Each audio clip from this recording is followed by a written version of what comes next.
Hey, it's Dr. Charles, aka CoachMD. In my over 30 years as a physician, I have made it my goal to help you create a great life by achieving a strong mind, a healthy body, and an unshakable spirit. What I'd like to talk about today is heartburn.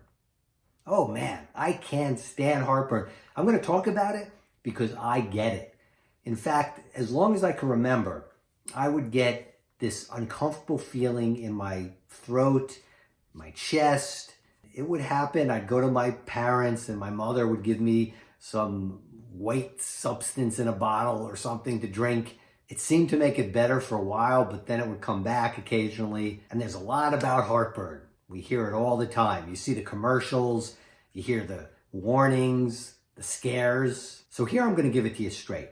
Tell you exactly what it is. Heartburn, of course, is not related to your heart at all. In the next video, I'll talk about heart pain as it relates to heartburn and why it's important to know the difference. But heartburn itself is a term that is used to describe the feeling that one gets when acid or the contents of the stomach come up into the esophagus and cause an irritation or discomfort. You see, the digestive system starts when we first put food into our mouth. Then, as the food is being chewed and broken down by enzymes in the mouth, it's then ready to take its trip into the stomach. And the road that it takes is through the pipe called the esophagus. When you swallow, this esophagus, this pipe, opens and closes to try to propel the food down into the stomach. Of course, we don't have to go against gravity. Gravity helps it go down. But these contractions, these movements, which are known as peristalsis, help push the food into the stomach. And when in the stomach, the pH, which is a measure of acid, is very low. The lower a pH means the more acid. And the acid environment in the stomach helps digest the food. But the acid is supposed to stay in the stomach. Why does it come up into the esophagus? Well, heartburn is caused when that acid does travel upward. And usually that's a factor of a few things. Yes, it can have a lot to do with what we eat. It can have a lot to do with how we sleep. It can even have a lot to do with how emotions affect us. But it boils down to what's called a sphincter, okay? A sphincter is a little gate that opens and closes. Think of it like a one-way door. A one-way door is when things go in, but they can't come out. I don't know if you've ever seen a mouse trap, for instance. A mouse trap where the door flaps open, a mouse goes in, and then the door shuts and the mouse can't get back. That's kind of what a sphincter is. It opens and closes. Well, the sphincter that separates the esophagus and the stomach is what's called the lower esophageal sphincter. And that sphincter opens when food comes down and closes when food is in the stomach, or it's supposed to. The contents of the abdomen are separated from the chest by the diaphragm. And the esophagus goes through the diaphragm, and right at that point is that sphincter.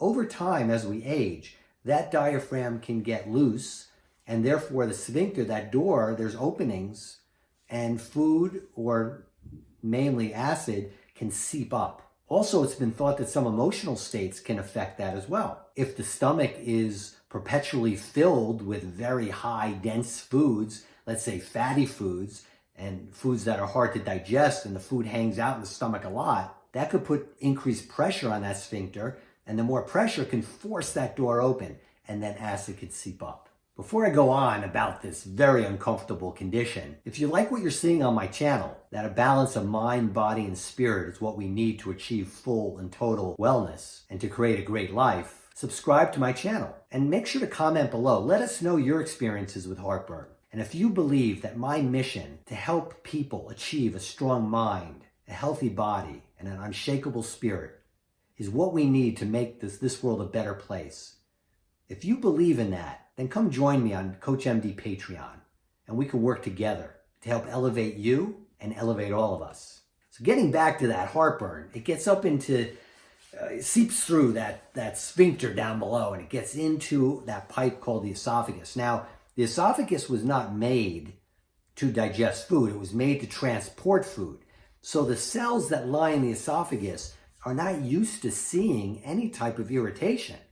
The only irritation that would happen would be in the food that we eat. for instance. And that doesn't stay around very long. It passes right through into the stomach. So any acid that gets in there really doesn't do well. It irritates the lining of the esophagus.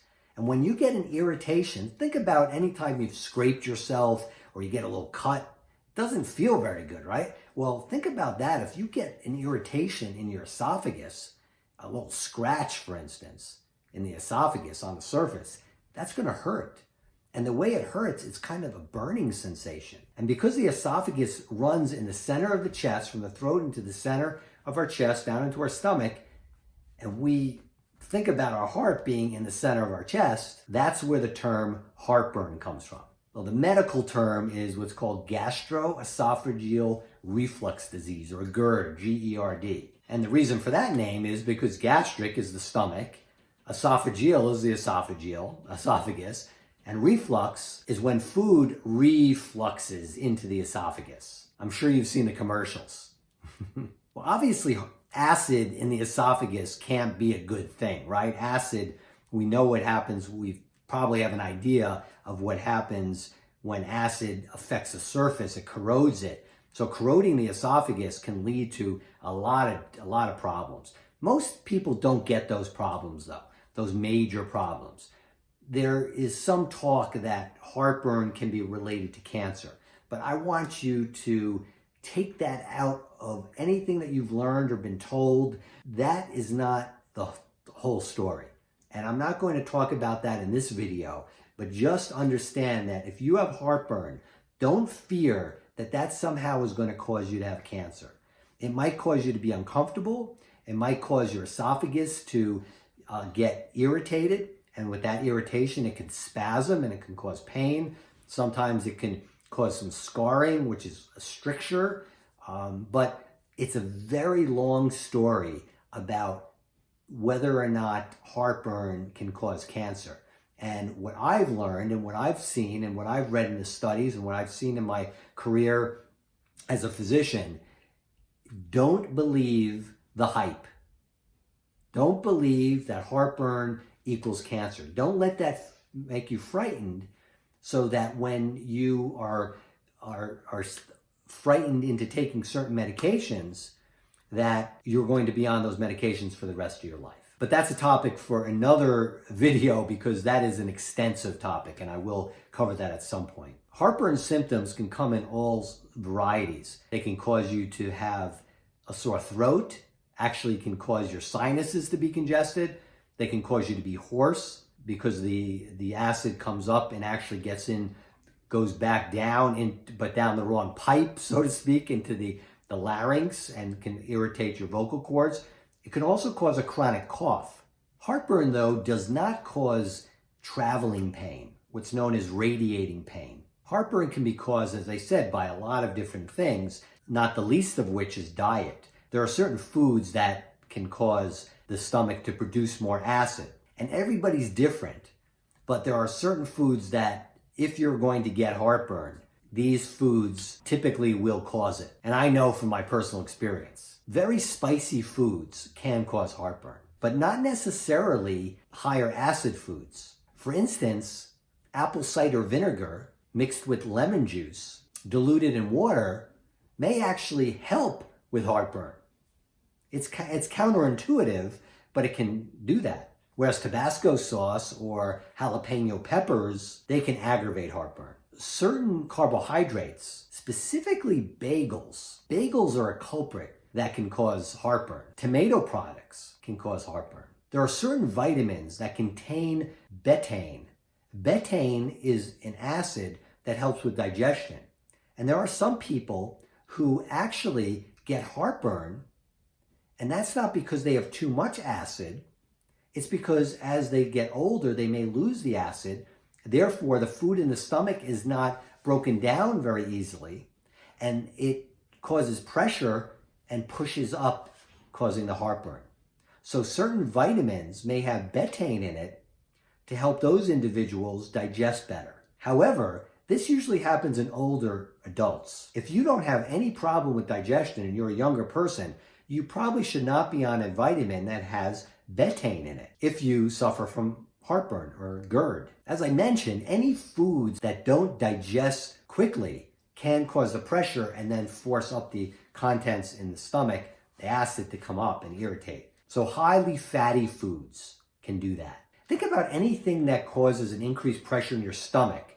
Wherever there's an increased pressure, that can cause pressure going backwards. So for instance, if you tense up your stomach, if you do a lot of core exercises, for instance, increasing the intra-abdominal pressure can force contents of your stomach. Therefore, usually, as a rule of thumb, do not eat before you're going to do core exercise. It's not a good idea, even before you're running, because anything that can cause pressure to push up could cause acid to come up in the heartburn.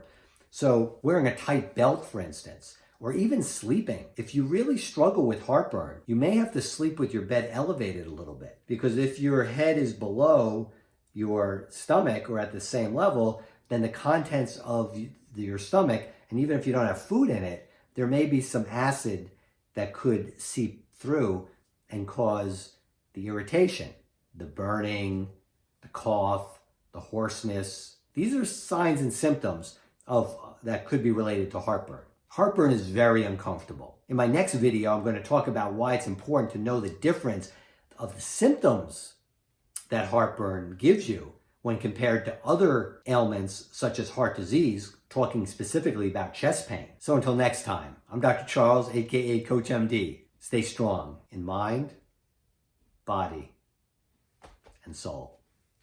Bye for now. Hey, Dr. Charles, CoachMD. Thanks for stopping by. Make sure to like and comment below. I'd love to hear from you. If you think you have a friend who might benefit from this video, share it with them. For access to exclusive content, support my Patreon. There you'll get private access to videos, meditations, health tips, even relationship and financial tips. You'll have a say in what I produce and be able to participate in a monthly call with me. Don't forget to follow me on Facebook, Instagram, and Twitter, and subscribe to my YouTube channel. See you soon.